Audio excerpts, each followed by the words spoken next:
tidak ada niat buruk sekalipun atau sedikit pun proses kami apakah akan perbudakan modern, enggak.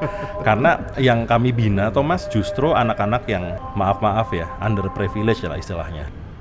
Rata-rata tuh orang yang belajar di tempat kami itu kan baru pertama kali ngerasain dunia entrepreneurship tuh. Ada euforia, ada jumawa, ada macam-macam lah gitu, mood swing dan lain-lain. Siapa yang akan menjamin bahwa anak ini bisnis kemudian 100% berhasil? Nggak ada. Kita punya cara mitigasinya. Komunitas itu kan memang kebutuhan pergerakannya adalah gerakan sosial. Makanya pengurus-pengurus itu di pengurus jaringan rumah usaha itu nggak ada yang digaji. Pengurus.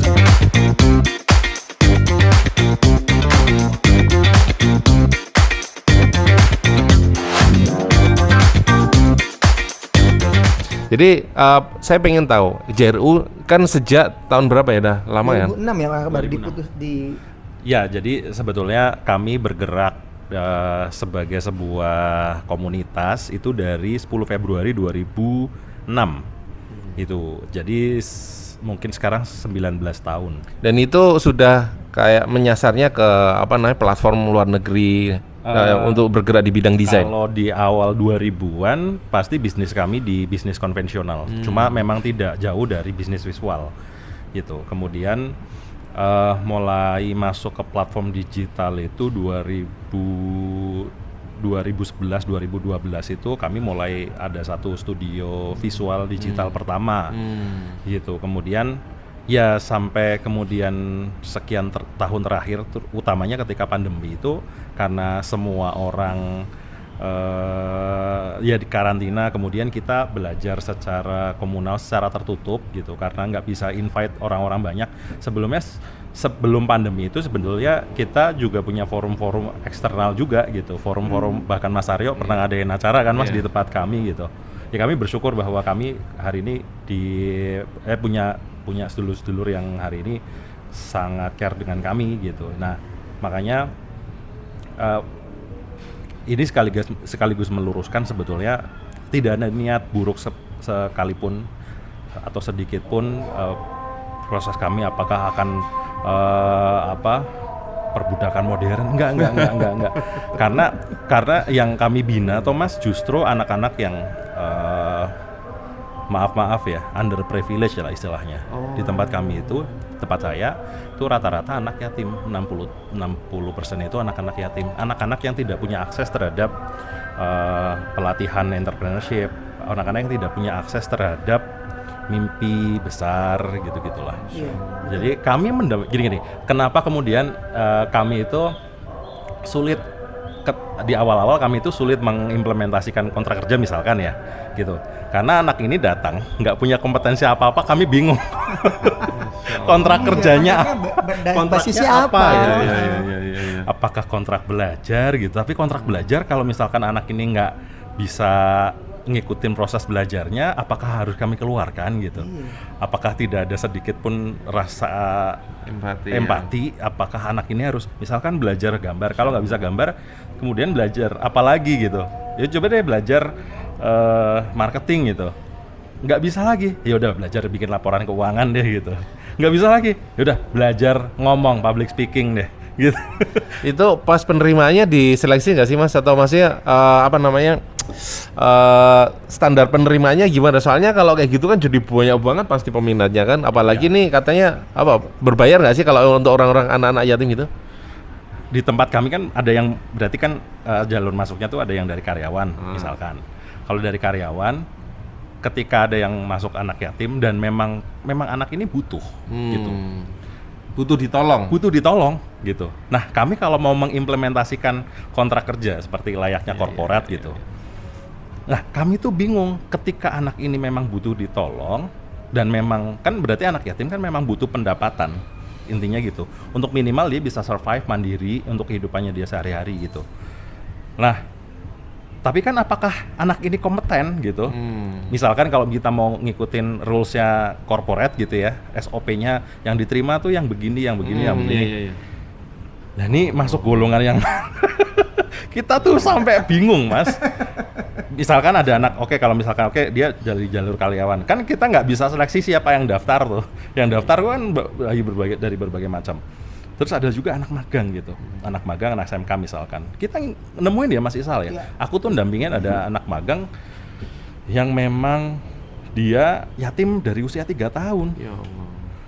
Gitu. Sekarang tinggal dengan mbahnya bahkan. Ya beberapa waktu yang lalu dengan mbahnya. Kemudian anak ini belajar bersama kami. Ya nggak kompeten Mas. Tahunan kami ngurusin tuh. Setahun itu desainnya masih jelek.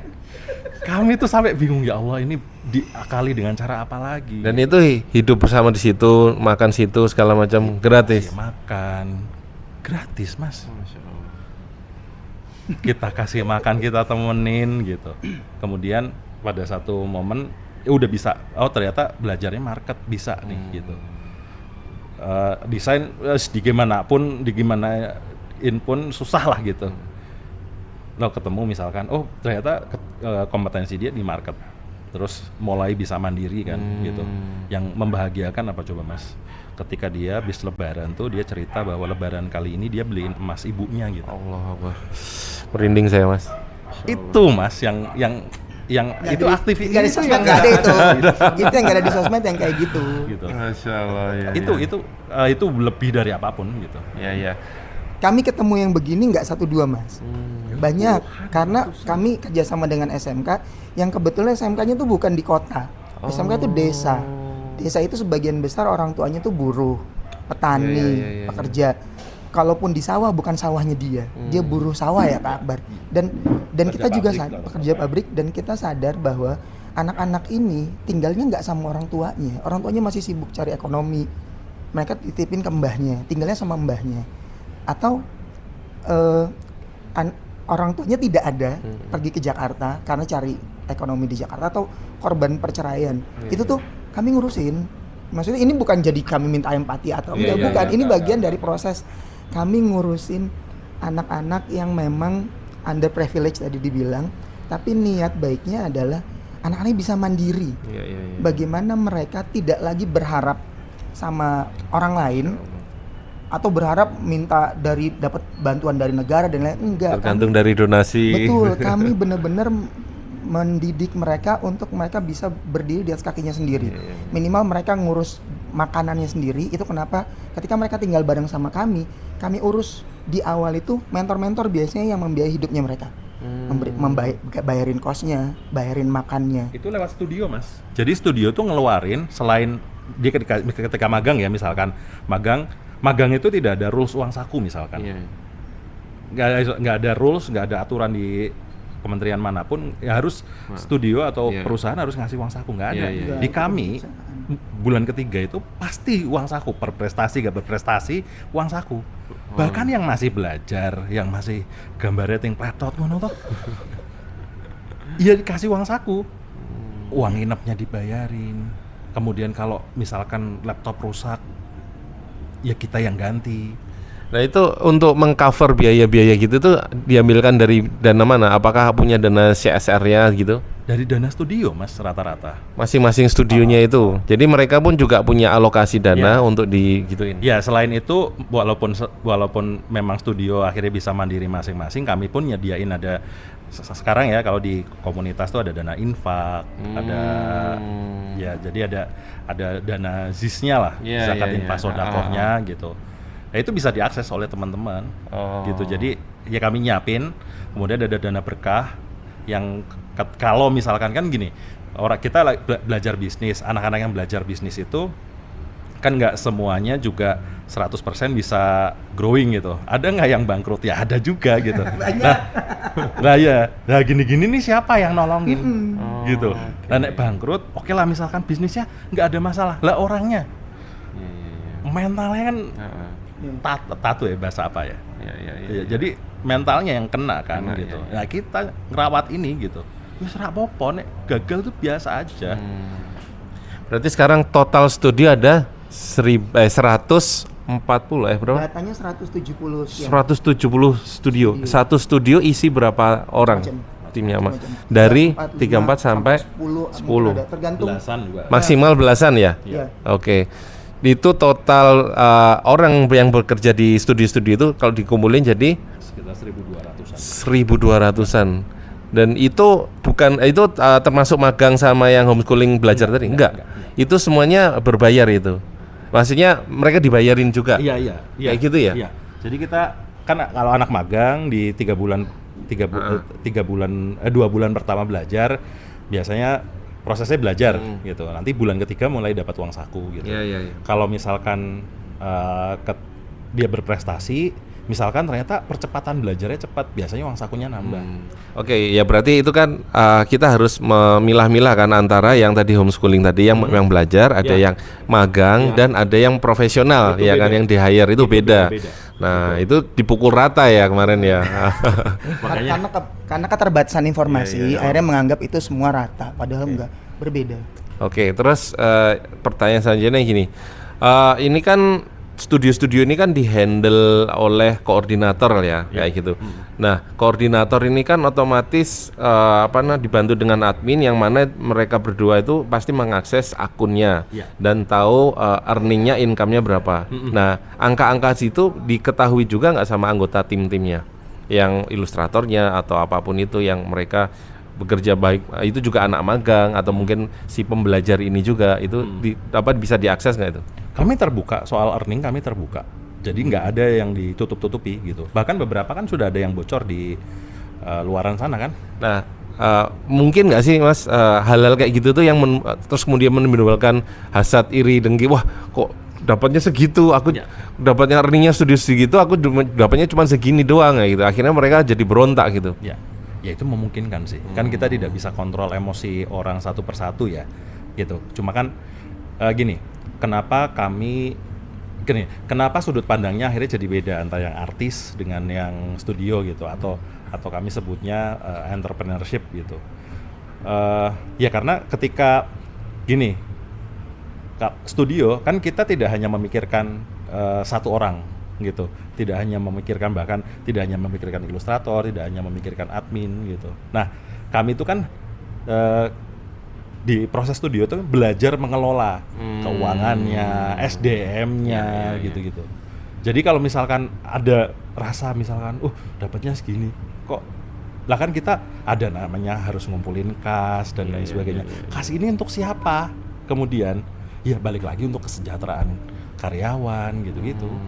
Itu berarti ada ini nggak sih Mas? Maksudnya kayak bonus-bonus misalkan di saat mereka nanti melebihi target dan sebagainya? Ada.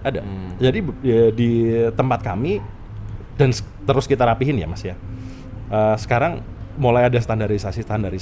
Kayak misalkan tunjangan tuh apa aja gitu. Makanya di tempat kami tuh ada gaji, ada tunjangan gitu. Tunjangan pun macam-macam jenisnya gitu. Kalau dipilih ada sekitar 10 lebih lah gitu. Termasuk laundry kita bayarin gitu di beberapa tempat. Itu dalam satu studio itu kan otomatis awal-awal membangun akun itu kan bakar duit tuh, ya kan bikin portofolio, terus akun juga belum pecah telur. Betul. Nah, awal-awal itu berapa formasinya dan kemudian biasanya berapa uang yang dibutuhkan untuk akhirnya dia bisa running, akhirnya bisa membiayai dirinya sendiri untuk si studionya dan kedepannya akhirnya bisa dapat profitnya itu. Variatif sih Mas, nggak bisa patok angka ya. Maksudnya untuk modal awal dan bahkan ada beberapa studio yang kita modalin. Iya, ada beberapa studio yang kita modalin. Ya, aku saat ini juga handle satu studio yang memang itu dimodalin investor dari teman-teman juga sih sebetulnya. Gitu. Variatif jumlahnya. Jadi biasanya tergantung pengajuan atau tergantung dia strategic planning-nya akan seperti apa, bisnis modelnya akan seperti apa. Kemudian misalkan kita akan memanfaatkan platform kayak Etsy, Vegan dan lain sebagainya, dia cara bergeraknya seperti apa. Kemudian nanti mitigasi resikonya seperti apa kalau ini tidak berjalan. Oke. Ya, biasanya ada backup plan-nya selalu. Ya, kembali lagi komunitas itu kan inkubator. Inkubasi remaja-remaja atau SDM yang memang mau diajarkan entrepreneurship. Medianya ya media belajarnya bikin usaha. Tadi Mas Akbar bilang kita itu belajarnya bukan cuma belajar, kalau di proses visual bukan cuma belajar gambar atau ilustrasi, tapi belajar setelah proses gambar mereka lanjut ke proses marketing. Setelah proses marketing, mereka ada earning, bagaimana mereka mengelola uangnya. Setelah produksi bisa, marketing bisa, financial bisa, lalu bagaimana mereka mengelola orang supaya ini nggak cuma sendiri, berdua, bertiga, berempat. Proses ini di awal bisa jadi butuh biaya untuk tadi ya, anak yang belajar ini butuh selama 6 bulan itu CPM, cost per month-nya tuh berapa, dari biaya uang sakunya, lalu cost-nya dan yang lain. Itu misalkan keluarlah number sekian juta gitu, itu tuh mentornya naruh uang, dibiayain, jadi dikasih modal. Ini kita bikin project atas prosesmu, silakan berproses supaya berhasil, berharapnya berhasil. Kalau nggak berhasil, ya nggak apa-apa. Yang tadi Mas Akmal bilang, kalau tidak berhasil, kita kan biasa nggak berhasil kan, orang-orang bisnis kan biasa. Tapi kan yang nggak biasa dianya, dia ngerasa bahwa kayak gagal. Nah, itu kan kita juga mesti mitigasi resikonya. Kalau cuma sekedar jaring pengaman sosialnya, kami aman lah. Mentor-mentor studio-studio itu punya uang kas untuk biaya inkubasi gitu biasa. Tapi orangnya begitu dia gagal gimana? Terus kita benar-benar membuat dia supaya jangan seminggu, 2 minggu, 3 minggu masih ngomongin kegagalan aja. Terus bangun. Kamu belajar lagi ke studio yang ini. Kita pindahin ke studio lain supaya dia belajar vibes-nya studio itu dan dia tahu kegagalan dia kemarin gara-gara apa. Di studio yang lain di komunitas dia akan belajar. Jangan-jangan berapa bulan kemudian dia kuat lagi, fight lagi, projectin lagi. Dan ada yang kayak gitu? Banyak, Mas. Masya Allah. Banyak ya, Kak? Banyak bukan ada, banyak. Itu cara bergerak kami di komunitas karena komunitas adalah inkubator. Jadi siapapun orang yang datang ke tempat kami dan jodoh, secara akad jodoh ya, mau itu berbiaya atau tidak atau yang lain-lain, itu latar belakangnya banyak sekali, konteksnya banyak sekali. Bahkan yang tadi latar belakang sosialnya juga banyak. Kalau memang pas kita juga jodoh, jadi yuk kita inkubasi yuk. Mentor-mentor siapin ada yang siapin dana, ada yang siapin waktu, ada yang siapin skill. Jadi semua, karena semangatnya komunitas yang pertama seduluran, kedua gotong royong. Nah, bentuk gotong royong ini tadi ada satu orang yang mau diinkubasi, kita gotong royong angkat dia bareng-bareng. Oke, terus kalau pertanyaan nih, kalau misalkan nanti si studio itu udah jadi, itu komposisi bagi hasilnya gimana tuh sama si pihak penyetornya, investornya itu, terus kemudian pengelolanya dan lain-lainnya itu? Ya, jadi komposisinya kita fair-fairan aja, Mas. Jadi fair-fairan tuh gini, artinya bentuknya ketika ngomongin entrepreneurship dan kemudian bentuknya adalah unit usaha, pasti kan ada kepemilikan saham. Ya udah, kepemilikan saham dibagi rata aja. Dibagi rata? Maksudnya dibagi rata tuh gini, artinya siapa yang punya kontribusi terhadap perusahaan itu. Misalkan, contoh kasus ya misalkan si koordinator atau yang memulai usaha ini gitu. Kemudian ketika mulainya 1 orang, ada nggak yang mulai dari 2 orang, 3 orang? Ada, gitu. Nah berarti kan mesti dibagi rata, misalkan 3 orang pengelola dan mungkin tim yang memang ngawalin bisnis ini. Kemudian siapa lagi? Orang yang berkontribusi bukain akses marketnya, gitu. Orang yang mengkontribusi memitigasi resiko ketika bisnis ini gagal, gitu. Kemudian orang yang punya skill ya, yang kemudian jadi partner belajarnya si koordinator misalkan. Kemudian siapa lagi? Pemodal misalkan, gitu. Jadi di tempat kami itu kredonya adalah tidak ada bisnis yang dimiliki oleh seorang diri, gitu. Pasti rame-rame. Jadi konsep gotong royongnya seperti itu. Kenapa sih gitu? Karena pertama gini, kenapa kemudian bisnis itu harus disengkuyung bareng-bareng gitu? Rata-rata tuh orang yang belajar di tempat kami itu kan baru pertama kali ngerasain dunia entrepreneurship tuh. Ada euforia, ada jumawa, ada macam-macam lah gitu, mood swing dan lain-lain. Apakah siapa yang akan menjamin bahwa anak ini bisnis kemudian 100% berhasil? Nggak ada. Nggak ada. Di dunia manapun ketika bisnis nggak ada yang bisa menjamin 100%. Misalkan buka warung Desember 2009, kita nggak ada yang menduga 2020-nya ada COVID kan? Oh, Masya Allah. Iya nggak sih? Iya. Jadi kita punya cara mitigasinya. Nah, kenapa kemudian perlu disengkuyung bareng-bareng? Ya, ketika anak ini kemudian tidak berhasil di satu usaha tertentu yang dibangun oleh dia, gitu, Kemudian kita bantuin bareng-bareng. Kebayang ya Mas ya? Ya bantuin modalnya, ya bantuin cara belajarnya, ya bantuin benerin mindsetnya dan lain sebagainya. Karena masing-masing punya rasa memiliki yang sama gitu ya. Jadi senasib sepenanggungan ya. Iya, betul. Gitu. Kalau aku nambahin, gotong royong itu kan bentuknya kontribusi Mas. Jadi aku setuju tadi Mas Akbar bilang, dalam satu usaha itu nggak ada kepemilikan 100%. Bahkan kami tuh benar-benar bikin rata, bahkan cuma 10%-an aja kami siap terima. Jadi ketika ada 6 orang, 7 orang, 8 orang dalam usaha itu bentuk dari gotong royong. Bahkan ada saham kosong yang memang kami siapkan untuk kader. Kalau memang ternyata SDM, terus yang orang pertama ini sudah berhasil dan dia punya kepemilikan, lalu dia merekrut kader atau SDM baru untuk membantu dia bekerja. Ketika SDM ini punya prestasi, SDM ini dikasih hak kepemilikan untuk memiliki usahanya. Dan itu yang dibikin kaderisasi itu yang akhirnya turun-temurun, dan gotong royong ini menjadi gerakan kami. Memang saham cuma 10, 15%, 20%, kecil-kecil semua. Gitu. Nggak ada yang 30, nggak ada, jarang banget ya. Dulu mungkin ada, sekarang tuh sudah tidak ada saham 30% di tempat kami. Berarti satu studio tuh bisa banyak ya orang-orang rame ya gitu. Pengelola, pemilik, dan tadi ya sebagai komunitas untuk mitigasi resikonya, kami sengaja masukkan ke dalam unit usaha, dan itu jadi proses belajar bareng-bareng. Ketika proses berjalan sekian waktu ada ketidakcocokan, ya tinggal diobrolin, lalu ya nggak apa-apa. Kalau memang ada selanjutnya ketika ada masalah dan ini mulai tidak sejalan dengan caranya komunitas, ketika saya pengennya lebih besar seperti 5149 gitu, ya diobrolin, berarti tidak di bagian sini, karena komunitas itu bergeraknya dengan saham kecil-kecil. Tapi ini berarti kayak semacam investornya atau orang-orang di dalamnya itu harus dari circle dalam internal ini ya, nggak bisa ngambil dari circle luar. Itu yang belum kami lakukan, karena tadi ya masih banyak kerjasama yang dilakukan antar circle dalam komunitas. Masuk tadi memang belum membuka diri karena lebih asik berjejaring sama studio-studio yang ada talent nih, kerjasama yuk.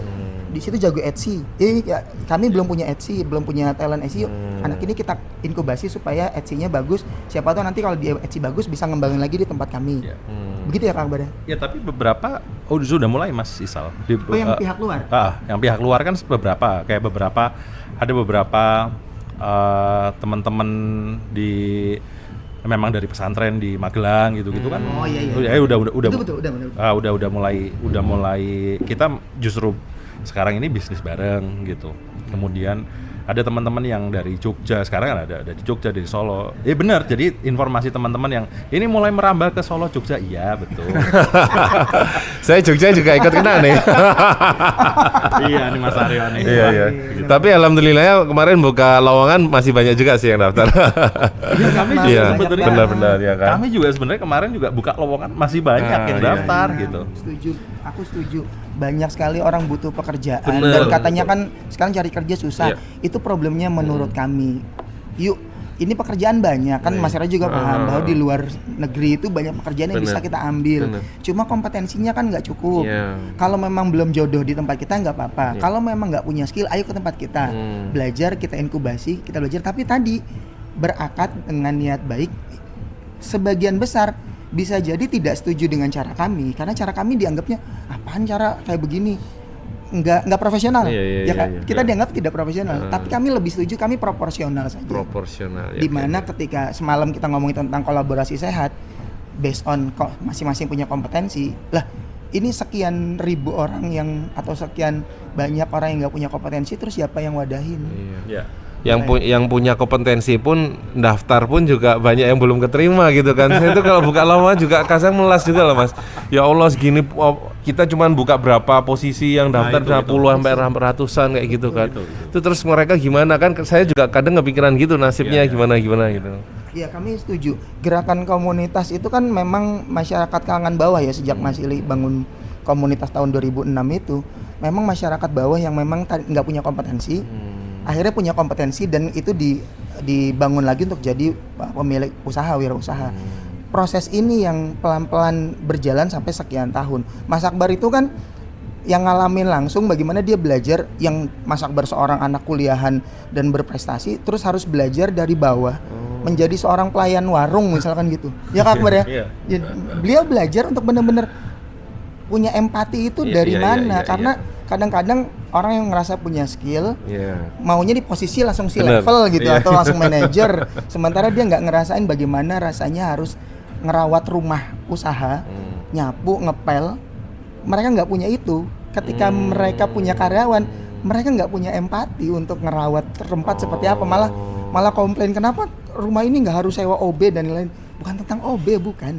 Masalah sense of belonging tempat itu menjadi pelajaran kami. Cara kami belajar sih, lebih tepatnya cara kami belajar itu sebetulnya gini, apakah kita nggak bisa sewa OB? Bisa aja, maksudnya ya itu kan mudah sebetulnya. Cuma kan cara belajar kami tidak ingin apa-apa kemudian gini, kami tidak ingin ketika nanti anak-anak punya usaha dan lain sebagainya itu kemudian bisa semena-mena kepada bawahannya. Benar. Jadi pendidikan mentalnya ya. Itu yang kami ya itu tepatnya yang kami lakukan. Jadi sebetulnya sama ketika saya dulu belajar, dan mungkin kalau nggak ngelewatin proses harus jadi pelayan warung, harus bersihin toilet dan lain sebagainya, itu kita nggak ngerti jadi bagaimana jadi mereka gitu. Ya, itu kan proses belajar yang kita lakukan gitu. Kalau misalkan ada yang nggak terima atau ada yang mempertanyakan atau bahkan mengkomplain ini, mungkin proses komunikasinya kami yang kurang cakap, mungkin ya. Tapi itu ada kayak penggemblengan gitu nggak sih? Kayak istilahnya mentalnya tuh memang harus digembleng tuh ya, tanda kutip, di kondisi-kondisi dia tuh merasa ya kayak di push apa segala macam sehingga dia mengeluarkan usaha terbaiknya dia gitu. Tapi terus kemudian orang itu menyalahartikan itu kayak sebuah tekanan intimidasi gitu. Mungkin ya, untuk konteks-konteks itu kan sangat banyak kemungkinannya. Asumsinya Iya, sangat banyak kemungkinannya. Jadi proses penggemblengan kemudian merasa terintimidasi dan lain sebagainya, ya kita kerja di manapun sepertinya selalu akan ada tekanan sih. Bahkan nggak kerja pun pasti ada tekanan juga gitu. Tekanan kebutuhan ya. Iya Mas. Jadi, ya kita selama kita hidup sih harusnya sih masih ada tekanan ya. Iya, oke. Wah, Masya Allah nih, alhamdulillah banget, full daging ya kan. Banyak banget insight-insight ini, dari tadi saya merinding terus loh Mas, beneran, asli. Beneran, karena ternyata di balik berita-berita yang tersebar di luaran sana tuh begitu mulia itu niat baik tadi ya, di garis bawahi. Enggak mulia banget juga. Maksudnya kita enggak lah. Iya, itu misinya kan. Iya kan. Niat baik. Niat baik yang kemudian istilahnya tuh secara proporsional tadi kan, semuanya terukur dan semuanya terwadahi dengan baik dan lain sebagainya, sehingga gerakan ini ya jadi kayak bola salju kan, yang awalnya dulu saya main ke Semarang tuh baru berapa studionya, sekarang udah ratusan. Saya tuh sampai mikir ini kayak nggak nalar gitu loh, nggak masuk akal gitu loh. Tapi kan ya itu tadi, berarti kan insya Allah tuh ridho gitu, karena kan dengan banyaknya orang yang kemudian mendapat manfaat di sini, terutama orang-orang tadi yang underprivileged itu tuh, saya tuh sering banget loh Mas, banyak orang, Mas saya mau belajar dong, saya mau kursus buka les enggak dan lain sebagainya. Itu saya bingung mau jawab gimana karena saya studio itu bukan les-lesan, bukan tempat kursus, dan saya tahu ngajarin orang dari nol tuh susahnya kayak apa. Setuju Mas, itu yang membedakan ketika jalur industri harus ngurusin orang yang di luar kebutuhannya dia, sementara komunitas itu kan memang kebutuhan pergerakannya adalah gerakan sosial. Makanya pengurus-pengurus itu di pengurus jaringan rumah usaha itu nggak ada yang digaji, pengurusnya nggak ada yang dibayar. Gitu. Karena serupiah pun nggak ada. Serupiah nggak ada yang dibayar, karena mereka kan sudah punya usaha masing-masing. Iya. Dan kalau sebagai studio, kalau ngelihat orang nggak punya kompetensi ya pasti pengennya nolak. Itu Mas. Ya kan Mas Ado ngeliat ini nggak masuk. Bergerak secara korporat kan. Secara kapitalis lah ya. Betul. Secara korporasi nggak masuk spek yang nggak bisa diterima. Tapi ketika ada komunitas itu jadi wadah orang yang tidak punya kompetensi, tidak punya privilege, niat baik buat belajar ya ayo. Proses belajarnya angel Mas, susah. Masa lalu dia, background keluarga, lingkungan dan yang lain-lain, kami harus terima ketika dia punya hal-hal atau kebiasaan refleks yang ternyata merugikan kami. Ada kehilangan barang, ya, ada kasus dan lain-lain. Itu kan mentornya yang ketika dia nerima konsekuensinya harus terima, jangan cuma baiknya doang Mas. Benar, pahit-pahitnya juga ya. Harus diterima. Dan itu kan proses pembelajaran Iya, iya, kami iya. di komunitas supaya jangan, siapa tahu ketika anak ini membaik, ini bisa jadi kita dorong ke studio nih, ada anak udah mulai bagus yuk, kolaborasi yuk anak ini, studio bisa kolaborasi dapat talent bagus. Dan bahkan kalau keluar pun kan kita nggak bisa ngambil ilmu yang udah dia dapat di Iya, dalam, itu juga. gitu kan? Maksudnya kalau memang pilihannya keluar, nggak masalah. Iya, iya. Nggak Dan kalau misalkan akhirnya berkembang punya studio dan punya tim, malahan ya kan jadi amal jariah kan. Nah, kita tuh seneng banget. ya. Dia nggak akan juga melupakan dia belajar dari mana sih Mas. Kalau aku sih pasti gitu. Aku belajar di beberapa tempat, begitu aku hari ini jadi siapa, aku pasti tahu dulu guruku siapa. Dan itu nggak akan membuat kehilangan rezeki menurut kami. Benar. Itu hanya proses pembelajaran dan kita proses hidup saja. Nanti tetap jaga seduluran aja. Yang sudah keluar bahkan masih mendapatkan pekerjaan, kita lemparin pekerjaan tuh masih banyak. Oh iya. Ada banyak orang, kami kan punya datanya ya, maksudnya freelance-nya siapa aja gitu. Yang dulu mantan karyawan kita misalkan, kemudian memilih keluar baik-baik, kemudian kita ngerti aktivitasnya apa, misalkan aktivitasnya apa freelance, kamu mau nggak dilemparin gitu. Ada, banyak bahkan gitu. Yang kemudian kita lemparin pekerjaan yang tetap ngomel-ngomel di media sosial pakai alter account juga ada gitu, ada. Iya. Ya, kebutuhan lemparin kerjaan itu masih sangat besar di komunitas. Itu di studio-studio komunitas. Itu kenapa kami benar-benar bergerak dari bawah, mendidik orang-orang yang underprivileged dan tidak punya kompetensi. Menurut kami jadi jalan kami untuk mencetak atau mendidik orang-orang yang akan jadi talent di masa depan. Ini talent pool kalau kita bilang ya Kak Akbar. Kita punya gerakan untuk bikin talent pool supaya orang-orang ini bisa punya kemandirian di masa depan. Either dia kerja sama-sama komunitas sebagai pemilik usaha dalam komunitas, atau dia berjalan sendiri. Menurut kami itu sah-sah aja. Oke, kayaknya udah cukup lama banget kita ngobrol. Alhamdulillah banget Mas Akbar, Mas Isal sudah memberikan banyak banget insight-insight yang saya sendiri tuh jadi kerasa makin bodoh gitu loh. Berasa kayak istilahnya pengen memberikan banyak manfaat tapi ternyata nggak seberapa remah-remah debu nih. Oke, siap. Kalau gitu mungkin ada pesan-pesan closing statement mungkin dari Mas Akbar atau Mas Isal buat teman-teman yang nonton gitu. Silahkan Mas. Ya buat teman-teman, kami sadar bahwa banyak hal yang masih jadi PR kami untuk urusin sekian banyak talent dan menuntaskan belajar kami di dunia entrepreneurship, terutama di era digital sekarang ini kan masih banyak hal yang perlu kami belajar lah ya. Di antara kebodohan-kebodohan kami pasti evaluasi terus teman-teman yang ada di komunitas Juruhub. Dan iya, kami intinya gini, kalau misalkan teman-teman ada yang merasa dirugikan atas keberadaan komunitas kami, sekali lagi terbuka, atau misalkan jika tidak langsung via WhatsApp yang tertera di sosial media kami, bisa langsung misalkan lewat Mas Aryo juga boleh. Siap, gitu. Insyaallah. Intinya gini, kami ya kita podo-podo golek duit di dunia digital. Ya kita fair-fairan aja, sing akur. Kalau bisa ada yang dikolaborasiin, kami akan sangat senang gitu, karena hari ini market yang ada di global itu blue ocean parah gitu, yang itu tuh bisa jadi channel atau bisa jadi celah kita untuk bisa nyari rezeki bareng-bareng gitu. Kami siap terbuka kalau misalkan teman-teman butuh belajar dan lain sebagainya, kompetensi yang kami punya, kami siap terbuka. Sing penting kolaborasi sing akur. Masyaallah. Matur nuwun. Siap. Mas Isal, sudah kuat itu Mas. Sudah kuat. Cukup itu sudah. Siap. Oke, teman-teman, sudah bisa didengarkan semuanya pemaparan dan lain sebagainya. Insya Allah ini bisa jadi pembelajaran ke kita juga, bahwa kalau kita mendengar kabar dan lain sebagainya di sosial media, jangan langsung terima mentah-mentah. Kita langsung datengin aja orangnya, kita ngobrol enak-enak, ngopi-ngopi gini kan, wah semuanya terbuka. Malah bisa dapat insight-insight dan malah jadi tertarik nih pengen kolaborasi juga nih saya nih. Ayo, Mas. Siap. Kayak gitu ya. Oke, kayak gitu teman-teman. Sampai jumpa di video berikutnya. Ya, saya Arya Pamungkas, mohon pamit. Assalamualaikum warahmatullahi wabarakatuh. Waalaikumsalam warahmatullahi wabarakatuh.